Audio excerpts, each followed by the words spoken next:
ভ্রাম্যমাণ আদালতের সাঁড়াশি অভিযানে ২০ লাখ টাকার নিষিদ্ধ জাল পুড়িয়ে ধ্বংস ও ২,১০,০০০ টাকা জরিমানা করা হয়েছে।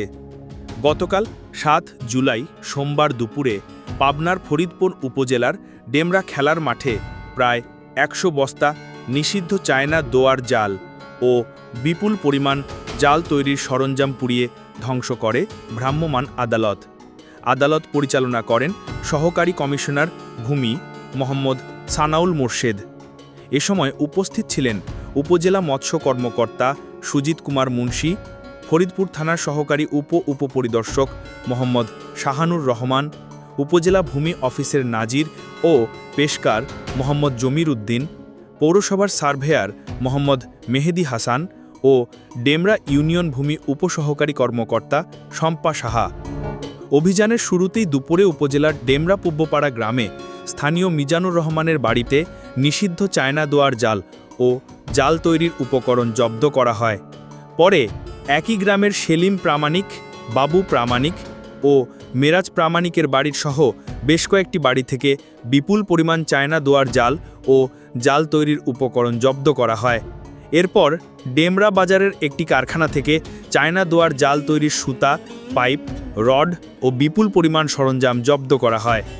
বিকেলে পার্শ্ববর্তী হলদার পাড়ায় অভিযান চালিয়ে চায়না দোয়ার জাল সিন্ডিকেটের প্রধান পরিতোষ হালদারের বাড়িতে অভিযানে গিয়ে উপস্থিত সবার চোখ ছানা বড়া হয়ে যায়।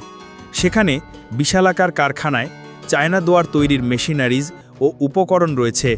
পরে প্রচুর পরিমাণ চায়না দোয়ার জাল তৈরির উপকরণ ও সরঞ্জাম জব্দ করা হয়। এরপর পরিতোষ হালদারের বাড়ির সামনে অবস্থিত তার ভাগিনার তালাবদ্ধ ভবনের তালা ভেঙে ভেতরে প্রবেশ করে চায়না দোয়ার জাল তৈরির বিশাল কারখানা, প্রচুর জাল ও সরঞ্জাম পাওয়া যায়। পরে পাশের হরিপদ হালদারের বাড়িতে অভিযান চালিয়ে একই চিত্র দেখা যায়। এ সময় ভ্রাম্যমাণ আদালত পরিচালনা করে নিষিদ্ধ চায়না দোয়ার জাল উৎপাদন ও বাজারজাত করার দায়ে পরিতোষ হালদারকে ২ লাখ টাকা ও তার ম্যানেজার মোশাররফকে ১০,০০০ টাকা জরিমানা করেন সহকারী কমিশনার ভূমি মোহাম্মদ সানাউল মোর্শেদ।